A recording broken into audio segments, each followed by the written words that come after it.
প্রতি বছর আষাঢ় মাসের শুক্লপক্ষের দ্বিতীয়া থেকে জগন্নাথের রথযাত্রা শুরু হয় এবং দশমী তিথিতে এই রথযাত্রা শেষ হয়। ভগবান জগন্নাথ ভগবান কৃষ্ণের অবতার হিসেবেই পরিচিত। তার বড় ভাই রাম, বলরাম এবং তার বোন সুভদ্রার সঙ্গে প্রতি বছর উড়িষ্যার পুরী শহরে রথযাত্রার জন্য বের হন এবং এই যাত্রা সারা বিশ্বে রথযাত্রা নামেই পরিচিত। নমস্কার বন্ধুরা, আপনারা দেখছেন সনাতন টিভি। সনাতন টিভির নতুন আরেকটি পর্বে আপনাদেরকে স্বাগতম। আজকের আলোচনার বিষয় রথযাত্রার উৎপত্তি কিভাবে হলো এবং এবছর মানে 2025 সালে রথযাত্রা কবে পালিত হবে। জগন্নাথের রথযাত্রায় অংশগ্রহণের পুণ্য 100 যজ্ঞের সমান।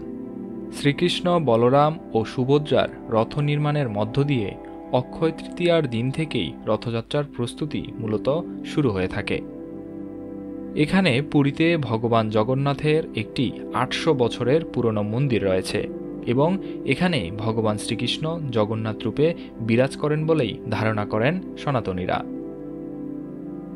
ধর্মীয় বিশ্বাস অনুসারে একবার বোন সুভদ্রা তার ভাই কৃষ্ণ এবং বলরামের কাছে শহরটি দেখার ইচ্ছা প্রকাশ করেছিলেন। তারপর উভয় ভাই তাদের বোন সুভদ্রার জন্য একটি বিশাল রথ প্রস্তুত করে এবং তাতে চড়ে তিনজনেই নগর ভ্রমণে বের হন।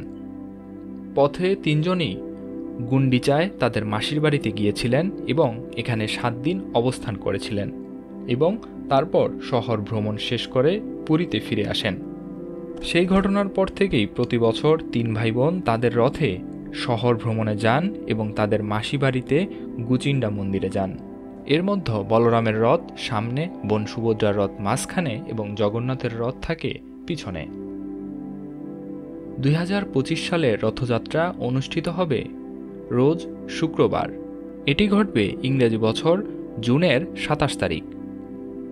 দ্বিতীয়া তিথি শুরু হবে 26শে জুন দুপুর 1:54 থেকে পরের দিন 27 তারিখ সকাল 11:49 পর্যন্ত।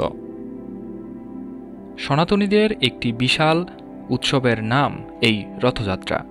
জাতি, ধর্ম, বর্ণ নির্বিশেষে সকলেই উৎসবে সামিল হন এই রথযাত্রায়। বিভিন্ন প্রকার যজ্ঞ এবং পূজা পার্বণের মধ্য দিয়ে আশীর্বাদ প্রার্থনা করা হয় ভগবান শ্রীকৃষ্ণের নিকট। জয় হিন্দ, জয় হোক সকল সনাতনীদের।